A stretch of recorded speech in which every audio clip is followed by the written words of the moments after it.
How you doing? My name is Antoine Sherman. I'm doing my past analysis on Christian music.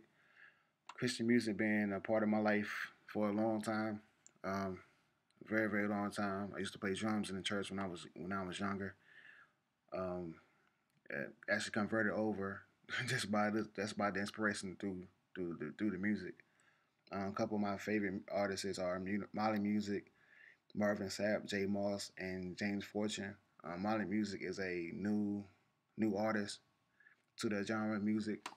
Very, very good songwriter. I won't mind working with him in the near future. So he's very, very good at what he do.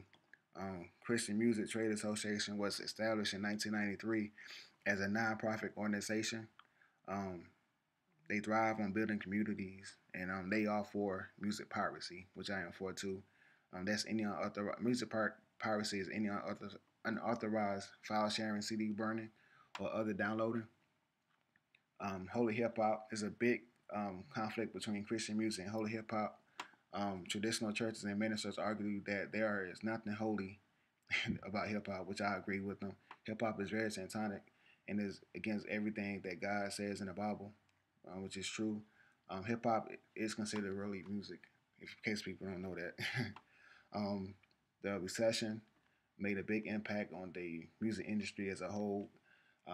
People lost their jobs, and that being said, people couldn't buy, the CDs and the albums and support their artists going to the concerts and live shows.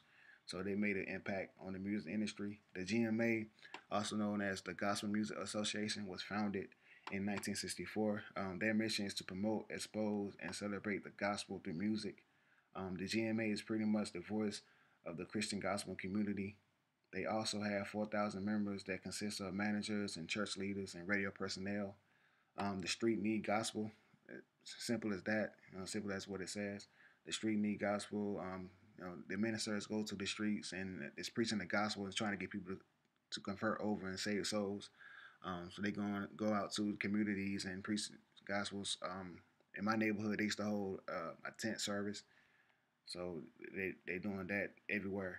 The Christian music equals youth, which I think is true. Um, the youth is the next the new generation. The next presidents and doctors and lawyers. So they try to inspire youth through their music and trying to get them to be on that right path. Um, the videos, you don't back in the day you really didn't really see a lot of videos and promotion like that. But nowadays you see a lot of videos by Mary and Kurt Franklin. You see a lot of videos nowadays, and they're using the social media as another way to promote their music and albums, like Facebook and Twitter. Christian music is for everybody. There is no direct person they trying to get at. It's a multicultural. Christian music is for praise and worship for all ethnic groups, and they all have one motive, that's to praise God and worship God. So you see a lot of diversity in different churches nowadays. Technology in the churches is have advanced well, and I can believe in. Um, I remember my grandma's church. She just had a piano and a drum set. Now they have a sound engineer and cameras and high tech mics. So technology in church is really really advanced. ASCAP, which stands for American Society of Composer, Authors, and Publishers. They are a performing rights organization that license and collects royalties for the industry, and they offer lots of grants and scholarships to whoever is interested. And they also have programs to help the low income families. iPods and MP3s all taking over. You rarely see somebody with a CD player. um, Nowadays in new cars, in the new model cars, they have the auxiliary plug-in for the iPods and MP3 players. So people don't buy CDs no more. They download music off the internet and put it on their iPod. So it's more convenient for them to listen to music now. So this concludes my presentation, and these are my references. Most of my references, my pictures I got from GoogleImages.com.